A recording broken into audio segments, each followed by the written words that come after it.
Hello everyone, मेरा नाम रुरिति है और मेरे चैनल ट्यूशन मास्टर पर आप सभी का स्वागत है। मैं अपने इस चैनल पर स्टूडेंट्स के लिए उनकी स्टडी से रिलेटेड वीडियोस बनाती हूँ। मेरा ये यूट्यूब चैनल स्पेशली उन स्टूडेंट्स के लिए है जिनके पास फिजिक्स, केमिस्ट्री और मैथमेटिक्स सब्जेक्ट्स हैं।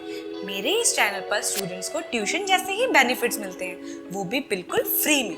तो देर किस बात की, मेरे सभी वीडियोस को देखने के लिए मेरे चैनल को सब्सक्राइब करें, साथ ही बेल आइकन को भी प्रेस करें ताकि मेरी हर नई वीडियो का नोटिफिकेशन आपको सबसे पहले मिले। और हाँ, अगर ये वीडियो आपको पसंद आए तो इस वीडियो को लाइक करें और अपने फ्रेंड्स के साथ शेयर करना मत भूलिएगा। तो चलिए आज का टॉपिक शुरू करते हैं।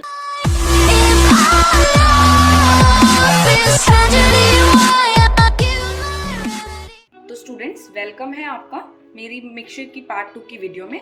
मिक्सचर के पार्ट 1 की वीडियो में हमने मिक्सचर के टाइप्स यानी homogeneous mixture and heterogeneous mixture पढ़े।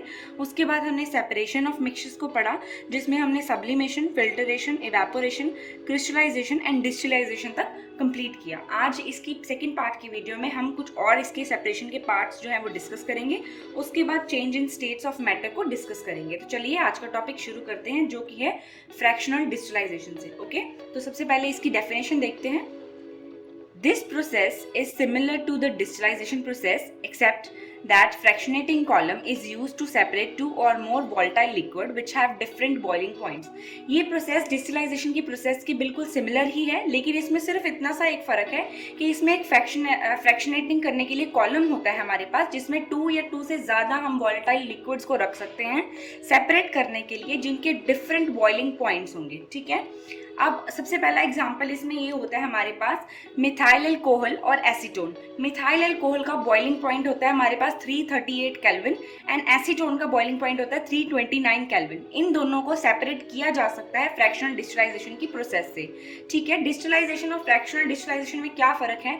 डिस्टिलाइजेशन में हम सिर्फ एक जो हमारे पास वॉलेटाइल लिक्विड होता है उनको डिफरेंट कर सकते हैं, उन्हें सेपरेट कर सकते हैं मिक्सचर में से।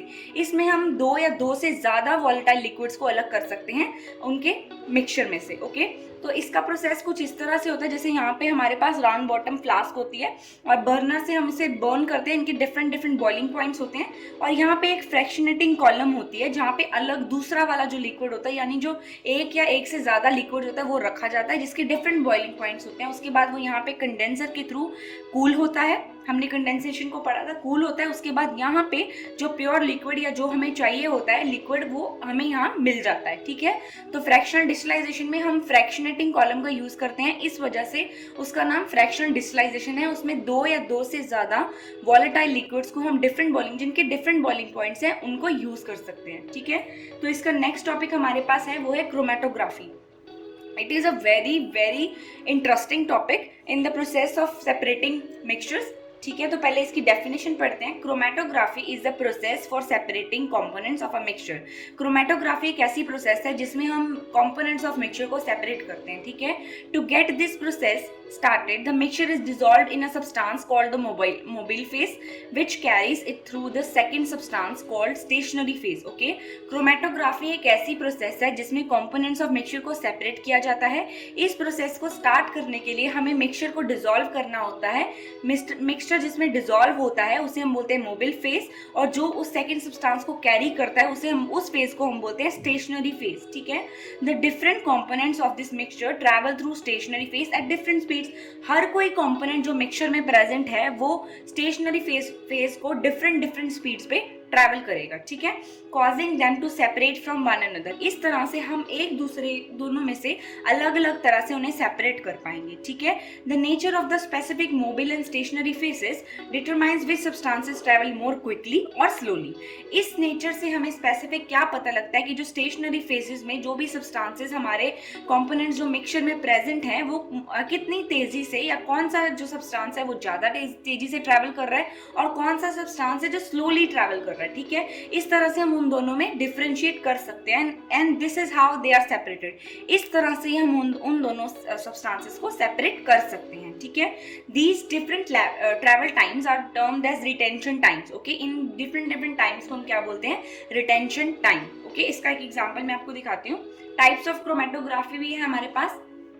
सबसे पहली हमारे पास है column chromatography, then thin layer chromatography, paper chromatography, high pressure liquid chromatography, ion exchange chromatography, and the last one is gas chromatography. Okay, अब इसका एक एग्जाम्पल हमारे पास ये है, मैंने आपको दिखाया, यहाँ पे हमारे पास एक डॉट लगाया जाता है। इसमें क्या होता है, आपके पास एक फिल्टर पेपर की तरह एक पेपर होता है, ठीक है, उसके ऊपर हम अलग अलग सब्सटेंस, जैसे हम आयोडीन या किसी और चीज़ का छोटा छोटा डॉट लगाते हैं और उसे एक सोल्यूशन में डिप करते हैं। जैसे इस सोल्यूशन में हमने डिप किया हुआ है, ठीक है। तो डिप करने के बाद क्या हुआ, वो सोल्यूशन जिस तरह से राइज करेंगे हमें पता लगेगा कि वो कितने स्पीड में राइज कर रहे हैं, कहाँ कहाँ कब कब वो राइज करते हैं। इस तरह से हम क्रोमेटोग्राफी में डिफ्रेंशिएट कर सकते हैं, ठीक है। अलग अलग सब्सटेंसेस को सेपरेट कर सकते हैं, कंपोनेंट्स को सेपरेट कर सकते हैं मिक्सचर में से, ठीक है। अब हम बात करते हैं नेक्स्ट प्रोसेस जो कि है sedimentation. Okay, it is a very interesting topic, sedimentation, SEDI sedimentation, MEN men TATION sedimentation. Okay, इसकी डेफिनेशन सबसे पहले हम डिस्कस करेंगे। It is the tendency for particles in suspension to settle out of the fluid in which they are entertained and come to rest again a barrier. Okay, ये क्या होता है, एक टेंडेंसी किसी पार्टिकल की सस्पेंशन में जब वो सेटल कर जाता है किसी फ्लूइड में, ठीक है, और जिसमें वो हो रहा होता है ऑलरेडी, वो उसमें एंटरटेन कर रहा होता है, मतलब उसकी काइनेटिक एनर्जी उन पार्टिकल्स की होती है और वो रेस्ट में आ जाते हैं, come to rest against a barrier. अगर उसमें उसके बीच में अगर मैं कोई बैरियर अगेंस्ट कर दूंगी तो वो एक रेस्ट पोजीशन में धीरे धीरे रेस्ट पोजीशन में आने लग जाएंगे। This is due to their motion through fluid in the response to forces acting on them. ये क्यों होता है, उनके बीच में जो फोर्सेज होती हैं उस फ्लूइड की वजह से वो एक्ट करनी शुरू कर देती हैं। These forces can be due to gravity, centrifugal acceleration and electromagnetism. ये जो फोर्सेज हैं वो किस तरह से एक्ट करेंगी, या तो वो ग्रेविटी की वजह से एक्ट कर सकती हैं, या वो सेंट्रीफ्यूगल एक्सेलरेशन की वजह से एक्ट कर सकती हैं, या वो इलेक्ट्रोमैग्नेटिज्म की वजह से रिएक्ट कर सकती हैं। ग्रेविटी मतलब नेचुरली वो चीज एक्ट हो रही है, सेंट्रीफ्यूगल एक्सेलरेशन यानी उसमें हम कोई ना कोई एक्सेलरेशन प्रोड्यूस करवा रहे हैं। दूसरा उसके लास्ट वाला है इलेक्ट्रोमैग्नेटिज्म, यानी कि हम इलेक्ट्रिसिटी की फील्ड में मैग्नेटिज्म को प्रोवाइड करा रहे हैं, ठीक है।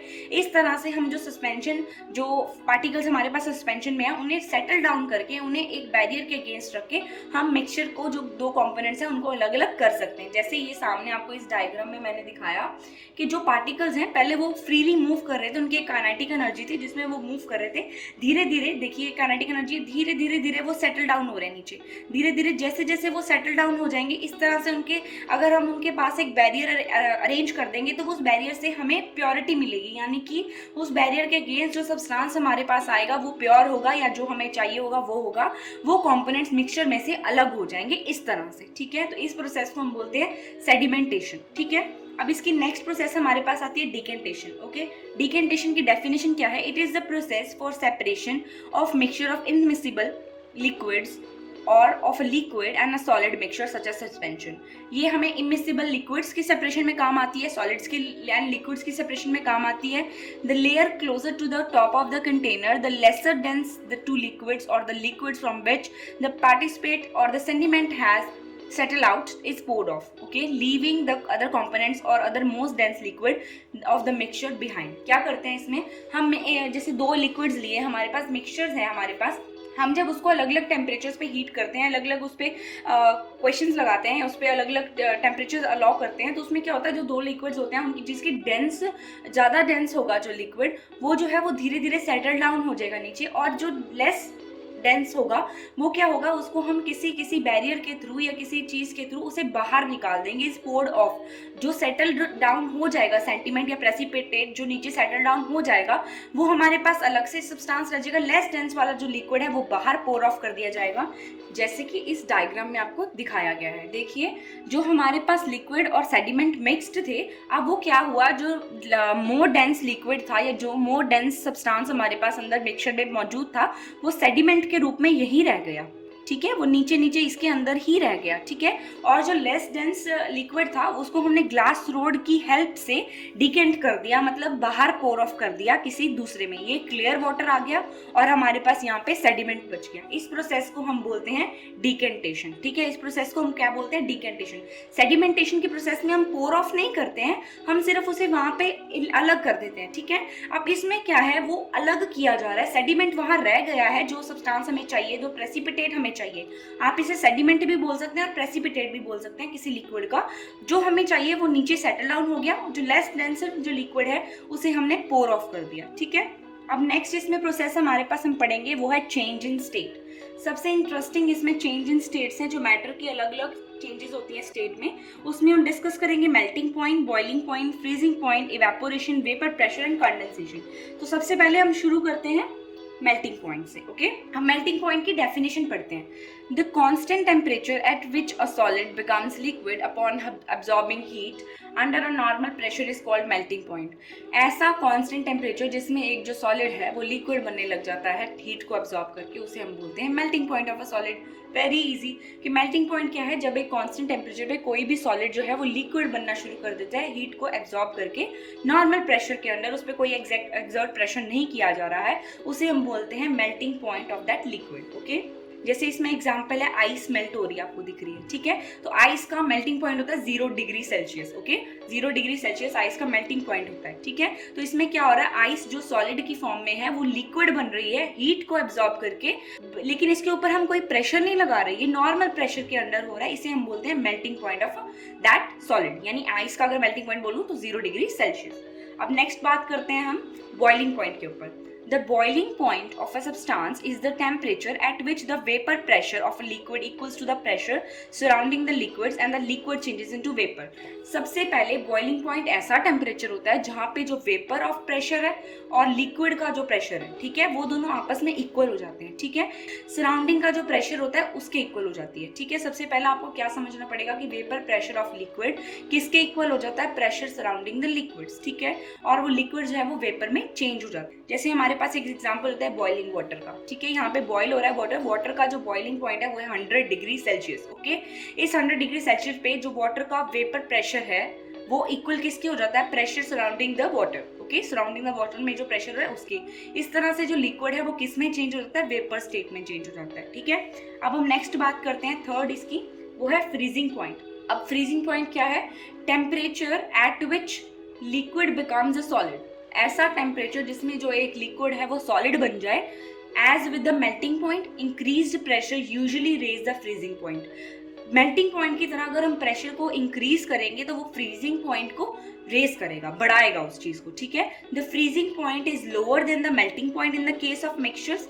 मिक्सचर के केस में फ्रीजिंग पॉइंट जो है वो मेल्टिंग पॉइंट से हमेशा कम रहेगा, ठीक है। For certain organic compound such as fats, जैसे फैट्स हैं हमारे पास, उनका फ्रीजिंग पॉइंट लोअर है as compared to melting points. Okay, तो हमारे पास फ्रीजिंग पॉइंट जो है, जैसे ये हमारे पास एक लिक्विड है उसका फ्रीजिंग पॉइंट है, यानी कि वो टेम्परेचर अटेन कर लिया जिसमें एक लिक्विड है वो सॉलिड की फॉर्म में चेंज हो रहा है, ठीक है, तो इसे हम बोलेंगे freezing point of that solid, of that liquid, freezing point of that liquid, ठीक है।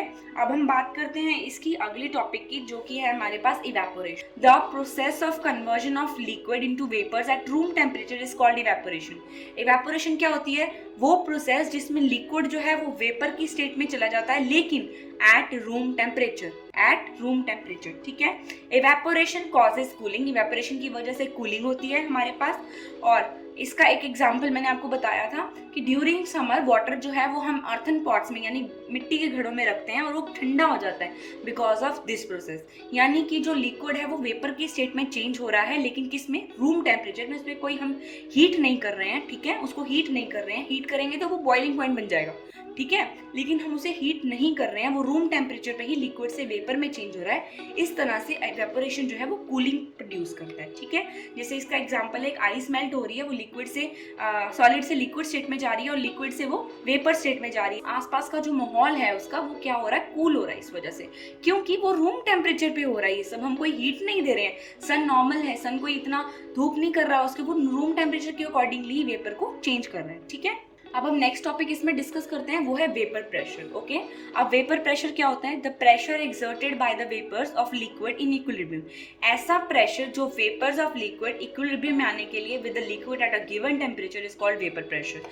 इन इक्विलिब्रियम मतलब वो इक्विलिब्रियम में आना चाहते हैं विद द लिक्विड। ओके, ऐसा प्रेशर जो vapours of liquid in equilibrium with liquid उस गिवन टेम्परेचर पे, उसे हम बोलते हैं वेपर प्रेशर, जो एक्सर्ट किया जाता है vapours of liquid in equilibrium with liquid. Okay, at a given temperature मतलब जो वेपर्स ऑफ लिक्विड है वही प्रेशर एक्सर्ट कर रहे हैं किसके, इन equilibrium with the liquid. Okay, लेकिन किस पे, एट अ गिवन टेम्परेचर, इसे हम बोलते हैं वेपर प्रेशर। इसे हम क्या बोलते हैं, वेपर प्रेशर।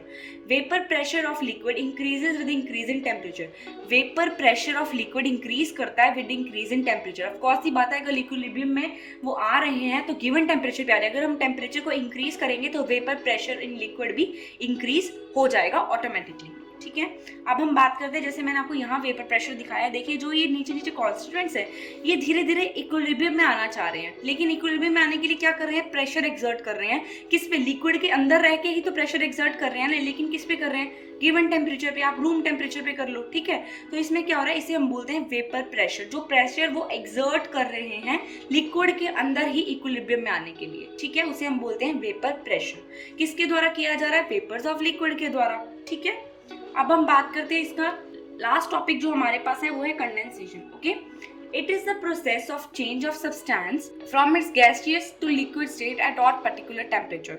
सबसे ज्यादा कंडेंसेशन क्या होता है, ऐसा प्रोसेस जिसमें चेंज होता है सब्सटेंस गैसियस स्टेट से लिक्विड स्टेट में। ठीक है, लेकिन किस पे, एक पर्टिकुलर टेम्परेचर पे, एक पर्टिकुलर टेम्परेचर पे। On cooling the gas particles slow down and they will come very close to one another, ultimately they get liquefied. इसमें क्या होता है, जब वो ठंडे होते हैं, यानी गैसियस स्टेट से जब वो लिक्विड स्टेट में आते हैं तो क्या होता है, ठंडे होने पे जो गैस के पार्टिकल्स हैं वो स्लो डाउन हो जाते हैं। गैस के पार्टिकल यूजुअली बहुत तेजी से मूव कर रहे होते हैं। ठीक है, उनकी काइनेटिक एनर्जी बहुत ज़्यादा होती है। ठीक है, जब वो कूल होने लगते हैं तो उनके पार्टिकल्स की जो एनर्जी है, जो उनके काइनेटिक एनर्जी है, वो बिल्कुल स्लो डाउन हो जाती है। उसकी वजह से पार्टिकल्स एक दूसरे के बिल्कुल क्लोज आने लग जाते हैं। ठीक है, इस वजह से क्लोज आने की वजह से वो लिक्विड की प्रॉपर्टी सेटिस्फाई कर देते हैं, जिस वजह से वो लिक्विफाई हो जाते हैं। ठीक है, जैसे एक प्रोसेस में मैंने आपको दिखाया, यहाँ पे कंडेंसेशन हो रही है हमारे पास, ये कंडेंसेशन हो रही है, यहाँ से वेपर्स आ रहे हैं। ठीक है, गैसियस स्टेट आ रही है, कूल हो रही है इन पाइप्स के थ्रू, उनके ऊपर कूलिंग गैसेज यानी ऐसी गैसेज डाली जाए जिससे वो ठंडा हो सके। तो ये गैस धीरे धीरे करके कंडेंस हो रही है, धीरे धीरे इनके पार्टिकल्स जो है वो स्लो डाउन हो रहे हैं। उसके बाद वो एक दूसरे के पास आ रहे हैं, उसके पास आने की वजह से उनके लिक्विड का जो हमारे पास फिनोमेना होता है लिक्विड का होने का, कि उनके जो पार्टिकल्स होते हैं वो पास होते हैं एक दूसरे के एज कम्पेयर टू गैस, तो वो उस कंडीशन को सेटिस्फाई कर देते हैं और लिक्विड की फॉर्म में हमें मिल जाते हैं। ठीक है, तो ये हमारा मिक्सचर की सेपरेशन का लास्ट टॉपिक था। ठीक है, तो इसके साथ हमारा मिक्सचर जो टॉपिक है वो कम्प्लीटली फिनिश हो जाता है। तो स्टूडेंट्स, ये था हमारा आज का टॉपिक। उम्मीद है आपको आज का टॉपिक अच्छी तरह से समझ आ गया होगा। फिर भी इस टॉपिक से रिलेटेड आपकी कोई क्वेरी या क्वेश्चन हो तो आप मुझे इंस्टाग्राम पर मैसेज भेज सकते हैं। और हाँ, अपने चैनल ट्यूशन मास्टर को सब्सक्राइब करना मत भूलिएगा। धन्यवाद।